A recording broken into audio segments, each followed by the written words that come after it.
La casa estaba demasiado quieta, demasiado.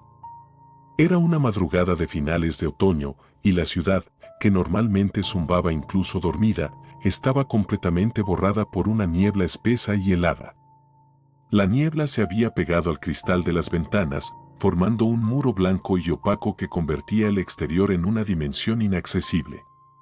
Las paredes de la casa, una estructura con más de 60 años de historia, parecían contener no solo el frío, sino también la luz y el sonido, preparándose para algo. Desde la sala, solo el tic-tac del viejo reloj de péndulo, un artefacto que había pertenecido a mi abuelo, parecía seguir funcionando con normalidad. Ese sonido, el único punto de anclaje en la realidad, marcaba el paso del tiempo en una casa que, de pronto, se sentía inmensamente más grande, más vacía, más atenta a mi única presencia. Era la primera vez que pasaba una noche completamente solo. Mi familia había viajado temprano a visitar a unos parientes lejanos, y yo me quedé por un examen crucial al día siguiente. La idea de tener la casa para mí solo, con la absoluta quietud para estudiar, me había parecido un pequeño placer burgués, hasta que la noche se cerró y la estructura se hundió en ese tipo de silencio denso que parece escuchar a sus propios cimientos, un silencio que vibraba en la boca del estómago. Yo estaba en mi cuarto, acostado boca arriba. La tenue luz del velador apenas iluminaba el techo, dejando el resto de la habitación en sombras ambiguas. Trataba de obligarme a revisar mentalmente la materia del examen, pero era imposible. Cuando uno vive rodeado de ruido constante, voces, pasos, el motor de la nevera, la televisión lejana, el silencio absoluto, el que te envuelve y te aísla del mundo exterior, se transforma en un visitante inquietante que exige toda tu atención. Fue ahí, en esa calma incómoda que me presionaba los tímpanos, cuando escuché el primer ruido. SSHHH. Un sonido sutil, húmedo. No era metálico. No era un crujido de madera. Era el roce de algo blando, algo orgánico, contra el piso de parquet pulido. Un arrastre breve, como un cuerpo grande y pesado moviéndose con deliberada lentitud. Me incorporé despacio, pensando en qué podía haber sido. La casa antigua, a veces, emitía ruidos extraños, las vigas, los cambios de humedad. Eso me repetí con insistencia, tratando de convencerme de que el sonido no venía de una fuente viva. Pero en el fondo sabía que era un sonido orgánico. Venía de abajo, del pasillo principal, justo al pie de la escalera. Me quedé escuchando varios minutos, completamente inmóvil. Mi respiración superficial era el único sonido que podía distinguir y trataba de contenerla para no perderme la más mínima señal. Nada. Solo el tic-tac del reloj de la sala, que ahora parecía más fuerte, más imperativo. Volví a recostarme, pero la tensión era insoportable. Mis hombros estaban rígidos. Sentía cada músculo de mi cuerpo atento, esperando una señal, esperando un ataque. Y llegó. SSHHH, clac, SHHSHHH. 3 sonidos, esta vez mucho más claros. El roce suave, una pequeña pausa, y luego un leve golpe de madera seca, como si algo pesado se hubiera apoyado en el escalón inferior. Provenían, ya no tenía dudas, del piso inferior. Tragué saliva y me levanté de la cama. La madera del piso crujió bajo mis pies descalzos, un sonido tan fuerte en ese silencio que resonó en mis oídos como una traición. No encendí las luces. Un instinto primario me decía que la luz serviría solo para definir mejor mi posición a lo que fuera que estaba abajo. Me acerqué a la puerta de mi cuarto y la abrí apenas unos centímetros, respirando el aire frío del pasillo. La casa estaba inmersa en la oscuridad, una negrura tan densa que se sentía palpable. Me asomé al pasillo. La tenue luz grisácea de la niebla lejana que entraba por las ventanas creaba un filtro que deformaba las formas, haciendo que el perchero pareciera una figura alta y el sillón, un monstruo agazapado. Respiré hondo, tratando de regular mi pulso. Bajé un escalón, luego otro. La baranda estaba helada, no por el frío ambiente, sino por un frío mucho más intenso, un frío que parecía provenir del interior de la madera misma, como si la esencia de la casa se hubiera congelado.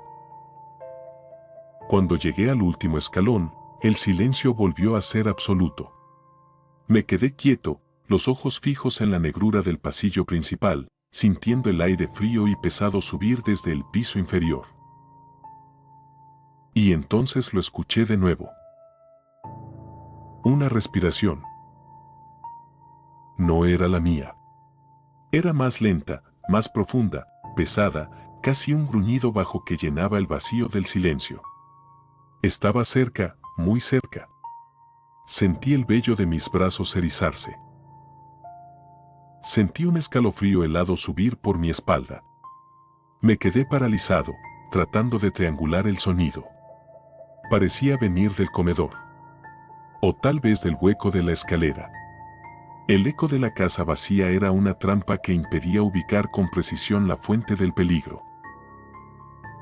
Di un paso hacia atrás, el pequeño crujido de mi tobillo resonó en el pasillo.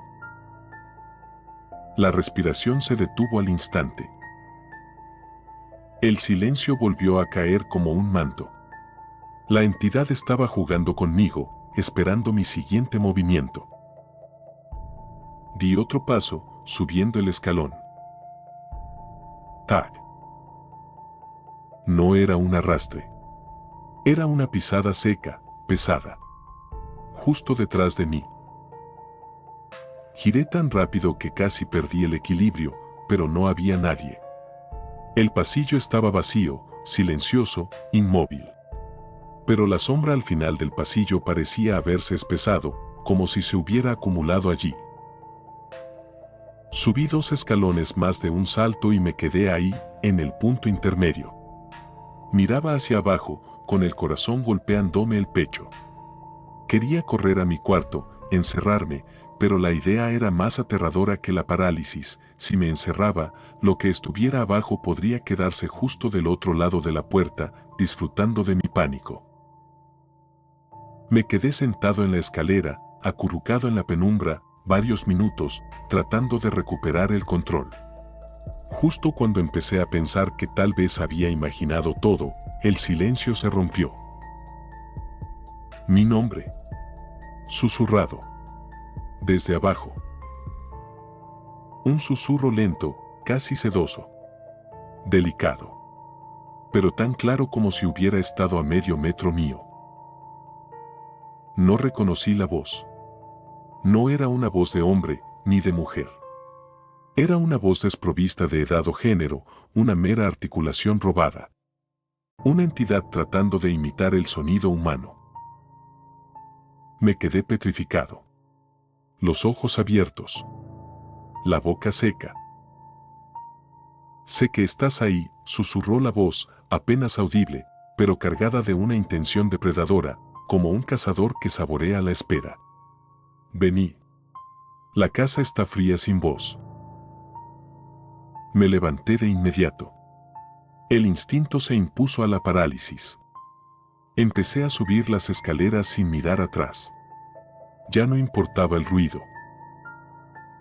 Cuando llegué al pasillo superior, escuché pasos apresurados subiendo tras de mí. No eran pasos simples. Eran múltiples arrastres y golpes suaves, como si la criatura estuviera subiendo rápidamente, sin preocuparse por el ruido, usando su inusual forma para ascender. Corrí a mi cuarto. Entré y giré la llave. Me apoyé contra la puerta, temblando. Afuera, los pasos se detuvieron justo al otro lado. Pude escuchar la respiración otra vez. Más intensa. Más ansiosa. El aire del otro lado se sentía más frío, como si la entidad estuviera robando el calor del pasillo. La manija se movió. Muy despacio. Primero un clic suave de un intento de giro fallido. Luego otro, un poco más brusco. La puerta se arqueó levemente, como si alguien se hubiera apoyado con todo su peso contra ella. El chirrido del marco fue terrible. Abrí, susurró la voz. Ahora el susurro era gutural, una orden, una exigencia. Yo no respondí. No podía. Sentí el inmenso peso de la criatura al otro lado. La manija dejó de moverse. La respiración también desapareció. Quedó el silencio otra vez. Un silencio tan profundo que te presionaba el cerebro. La entidad estaba esperando. Esperé. Minutos. Quizás una hora. El tiempo se distorsionó. Me arrastré por el suelo, lejos de la puerta, hasta la cama, donde caí exhausto. No sé en qué momento me rendí al sueño, pero cuando desperté, la luz del sol ya luchaba por atravesar la densa niebla matutina. Por primera vez en toda la noche me atreví a abrir la puerta. El pasillo estaba vacío. La casa también. El silencio era ahora el silencio normal del hogar. Recorrí cada habitación. No había nada fuera de lugar. No había señales de intrusión, no había huellas, ni ventanas abiertas. Todo estaba exactamente como lo había dejado. O eso pensé. Cuando bajé a la cocina, la encontré limpia y normal. Pero sobre la mesa del comedor, justo debajo del viejo reloj de péndulo cuyo tic-tac parecía ahora burlarse de mi trauma, lo vi. Un papel doblado. Era una nota. No tenía nada escrito, excepto una frase, trazada con una letra temblorosa, desigual, que parecía hecha con la punta de un dedo mojado en algo que no era tinta. Te vi durmiendo. Debajo de esa frase había otra línea. Más pequeña. Más torcida. Más escalofriante. Hoy no era el día. Tu familia vuelve mañana. El papel tembló en mis manos. Sentí un sudor frío bajarme por la nuca. No solo había estado ahí, había estado en mi cuarto, observándome dormir, y sabía el itinerario de mi familia. Sabía exactamente cuándo la casa volvería a estar habitada. Esa noche no me quedé en la casa. No pude. Llamé a un amigo y me fui. Y no pienso volver a quedarme solo en mucho tiempo. Porque hay algo que sé con absoluta certeza, un pensamiento frío y persistente que me despierta en las noches. Lo que entró a mi casa esa noche, sabía mi nombre y conocía mis horarios. Y prometió volver.